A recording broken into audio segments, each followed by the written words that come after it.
Pakistan is back at the bank. Same reason as always. They're running out of foreign exchange. But this time they're not asking the Saudis for money or negotiating with the IMF. This time they're selling Islamic bonds. How much money are we talking about? Around $1 billion. Pakistan desperately needed this money.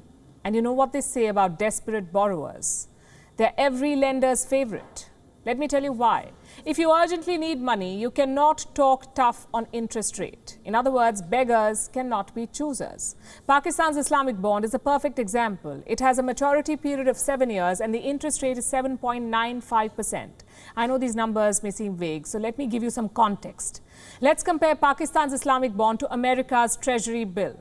The Islamic bond has an interest rate of 7.95%. The US benchmark around 1.7%. This is the highest interest that Pakistan has ever paid on an Islamic bond. In 2014-15, it was 6.75%. In 2016, it was 5.5% and now 7.95%. This rising interest rate is a sign of Pakistan's desperation. In the month of November, Saudi Arabia had loaned them $3 billion, out of which $2 billion has already been consumed. So this record Islamic bond was their only option. Technically, these bonds are supposed to be cheaper. What is an Islamic bond? It's supposed to comply with the Sharia law. It is supposed to offer lower interests, but not in the case of Pakistan. They're paying more interest than a normal government bond. As I said, beggars cannot be choosers. Also, bonds and loans will not solve Pakistan's problems. It's like a band-aid on a bullet wound.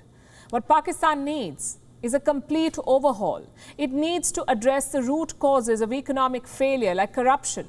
Pakistan is notorious for greasing the wheels. The latest report by Transparency International corroborates this. In 2020, Pakistan was ranked 124 out of 180 countries.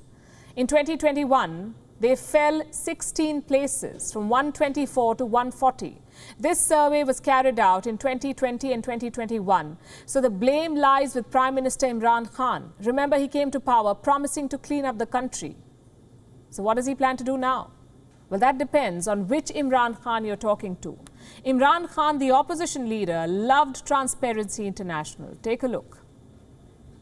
एक साल में वही transparency international कहती है कि corruption Pakistan में 20% बढ़ गई। पाकिस्तान की हुकूमत दुनिया की करप्ट तरीन हुकूमतों में ट्रांसपेरेंसी इंटरनेशनल के मुताबिक समझी जाती है। ट्रांसपेरेंसी इंटरनेशनल कहे कि पाकिस्तान ने माशाल्लाह एक ही जगह तरक्की की है और वो करप्शन में तरक्की की है। ट्रांसपेरेंसी इंटरनेशनल उसके मुताबिक पिछले 4 साल में पाकिस्तान में जो करप्शन और टैक्स की चोरी हुई वो है 8,500 अरब रुपया।